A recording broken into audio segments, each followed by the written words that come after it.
8. A tip on Kid Cooper. I spent most of the afternoon writing my 3 days reports on the Donald Wilson operation, and I sat around, burned Fatimas, and thought about the Elihu Wilson operation until dinner time.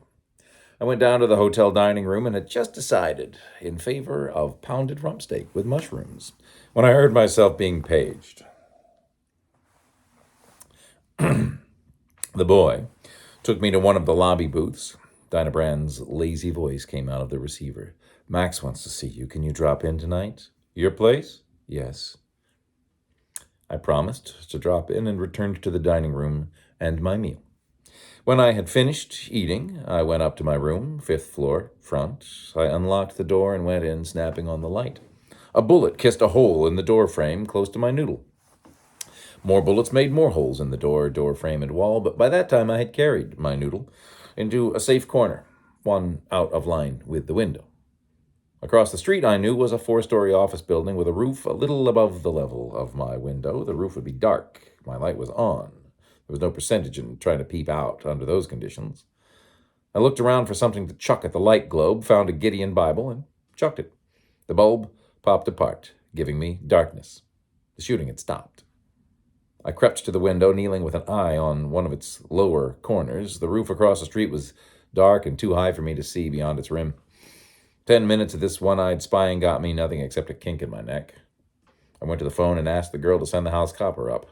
He was a portly, white-mustached man with the round, undeveloped forehead of a child. He wore a too small hat on the back of his head to show the forehead.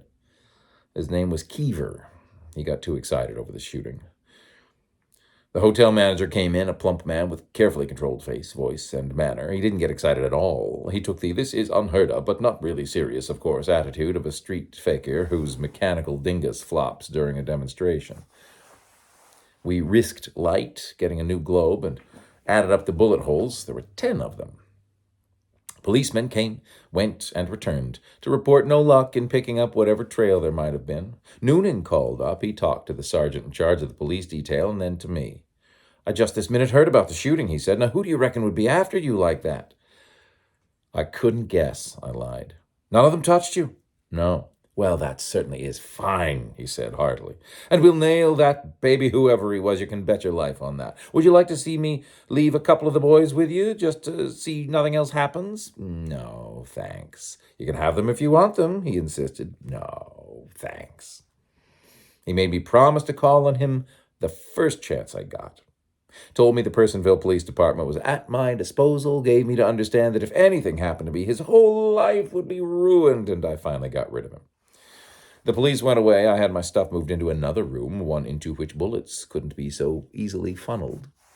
Then I changed my clothes and set out for Hurricane Street to keep my date with the whispering gambler. Dinah Brand opened the door for me. Her big, ripe mouth was rouged evenly this evening, but her brown hair still needed trimming. It was parted haphazardly, and there were spots down the front of her orange silk dress. "So you're still alive," she said. "I suppose nothing can be done about it. Come on in." We went into her cluttered-up living room. Dan Rolfe and Max Dollar were playing pinochle there. Rolfe nodded to me. Dollar got up to shake hands. His hoarse, whispering voice said, "I hear you've declared war on Poisonville." "Don't blame me. I've got a client who wants the place ventilated." "Wanted, not wants," he corrected me as we sat down. "Why don't you chuck it?" I made a speech. "No. I don't like the way Poisonville has treated me. I got my chance now, and I'm going to even up. I take it you're back in the club again, all brothers together, let bygones be bygones. You want to be let alone. There was a time when I wanted to be let alone. If I had been, maybe now I'd be riding back to San Francisco. But I wasn't. Especially I wasn't let alone by that fat Noonan. He's had 2 tries at my scalp in 2 days. That's plenty. Now it's my turn to run him ragged, and that's exactly what I'm going to do. Poisonville is ripe for harvest. It's a job I like, and I'm going to do it." "While you last," the gambler said. "Yeah," I agreed. "I was reading in the paper this morning about a fellow choking to death, eating a chocolate eclair in bed." "That may be good," said Dinah Brand, her big body sprawled in an armchair, "but it wasn't in this morning's paper." She lit a cigarette and threw the match out of sight under the Chesterfield. The lunger had gathered up the cards and was shuffling them over and over, purposelessly.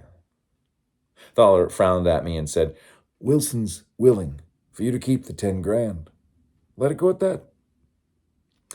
I've got a mean disposition. Attempted assassinations make me mad. That won't get you anything but a box.